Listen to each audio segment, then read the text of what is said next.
The man worked 6 days a week and saw no need to spend the seventh in church. In truth, he was mad at God and didn't want to give him the time of day. The truck's brakes squealed briefly as it stopped. Dutch rolled down his window. "Cold morning to be gadding about the streets, Pastor. Have a girlfriend tucked away somewhere?" Ignoring his sarcasm, Zeke pushed his cold hands into his pockets. "This is the best time to pray." "Well, hellfire and hallelujah. Don't let me stop you from doing your business." He barked a hard laugh. Zeke came closer. "I saw Sharon yesterday." Dutch let out his breath. "Then you know she's not doing too well." "No, she's not." Unless there was a miracle, she didn't have much time left. She would rest easier if she weren't so worried about her husband, but saying so right now would only make Dutch more belligerent. "Go ahead, Pastor. Invite me to church." "You already know the invitation is always open." Dutch wilted slightly. "She's been after me for years. Right now, all I feel like doing is spitting in God's face. She's a good woman, the best I've ever known. If anyone deserves a miracle, Sharon does. Tell me what help God is giving her."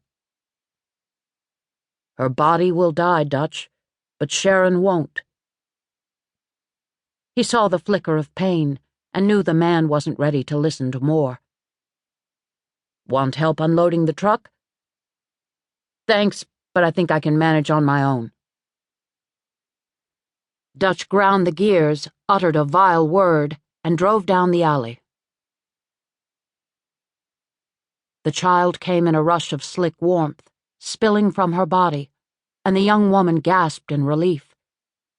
The iron-clawing embrace was gone, leaving her time to catch her breath. Panting in the shadows beneath the bridge, she looked up between the steel supports to the star-studded sky.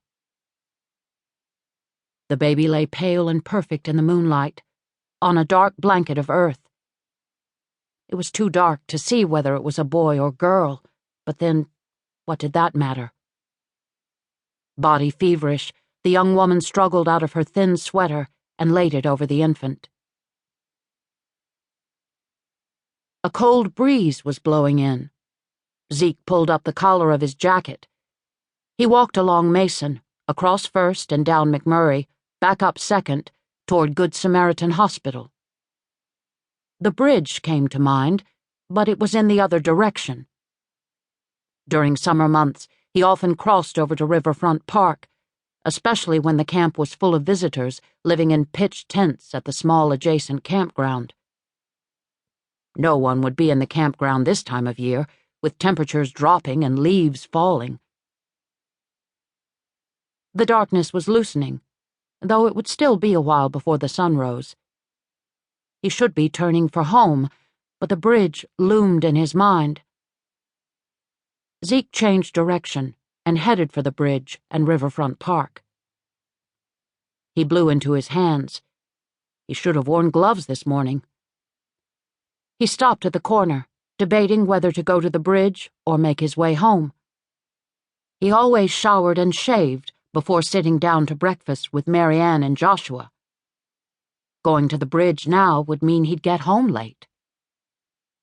He felt a sense of urgency. Someone needed help. It would only take 10 minutes to walk to the bridge, less if he quickened his pace. He wouldn't have any peace unless he did. Shivering violently, the young woman rolled up her car window, knowing she would never be free of guilt and regret. Her hand shook as she turned the key she had left in the ignition. She just wanted to get away from this place.